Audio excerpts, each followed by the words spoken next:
Pastor Mark Biltz here from Shaddai Ministries. Thank you again so much for watching, and make sure to subscribe and share. Also, please like this video, and we would love to hear your comments. Thanks again for watching. Bye-bye. Let's look at Matthew chapter 5 and verse 13. What does Yeshua tell his disciples? You are the what? The salt of the earth, but if its taste goes from the salt, how will you make it salty again? It is then good for nothing but to be put out and crushed underfoot by men. Well, there's something very interesting thing about salt. Guess what? Our English word for salary comes from the Latin word salarium. I had 2 years of Latin in high school. I love Latin. There's a lot of English words we find from the Latin. Well, the word salary comes from the Latin word salarium. Well, guess what? Just like in Hebrew, there's root words, and the root word of salarium is Saul, and from the Latin root word Saul, we get our English word salt. And the Roman soldiers were paid with salt. Therefore, that's why salt became equated with wages. The salt was the salary to the Romans. So therefore, a person is not worth his salt, did not give value for the money they were paid. So we hear the term, he's not worth his salt. What God is saying here too is he getting the value out of you for the time and investment he's put in you? Are you worth your salt to God? God is investing time into you, training into you, and then he's looking for fruit. And here we are almost by Tu B'Shabbat, or the Tu B'Shabbat is the planting of trees and the fruits and all of that, which just passed. But wow, think about this. God is expecting fruit from you. He wants to know if you're worth your salt. I found that very interesting. This is why, look at Matthew 5:14 through 16. You are what? The light of the world. And also, we are to be the light. It says a town put on a hill may be seen by all. And a burning light is not put under a vessel, but on the table, so that its rays may be shining on all who are in the house.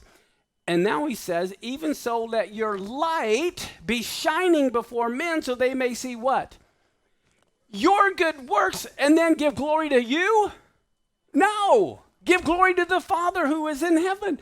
We're supposed to be doing the mitzvot, the good works that God wants us to do, not for our sake, but so people can say, wow, God, look how productive God is.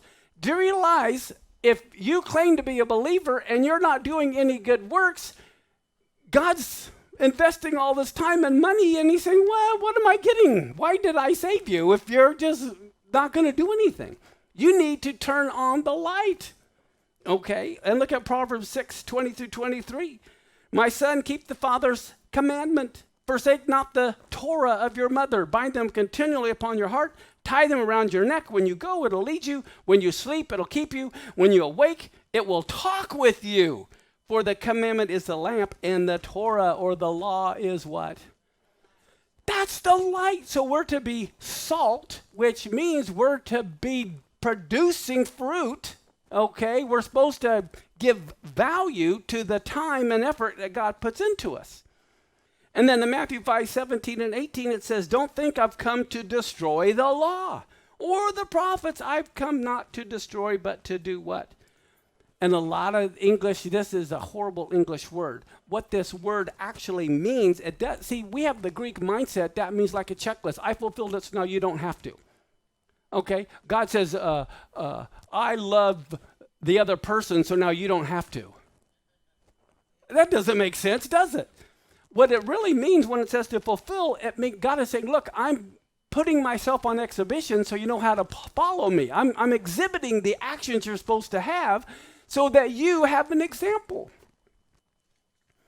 And then in Matthew 5:19, whoever therefore shall break one of these least commandments and teaches others to do so will be called what?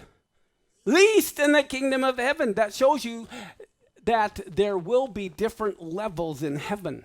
There will be people who are the least, and it says whoever does them and teaches others to do it, the same will be called great in the kingdom of heaven. Wow, it's one thing to believe the law's done away with. It's another thing to teach the law's done away with. They're going to be in the greatest trouble. But we need to realize that the whole concept of the law is misunderstood. And that's why we have to come and get a better understanding of what it really means. Pastor Mark Biltz here from El Shaddai Ministries. Thank you again so much for watching, and make sure to subscribe and share.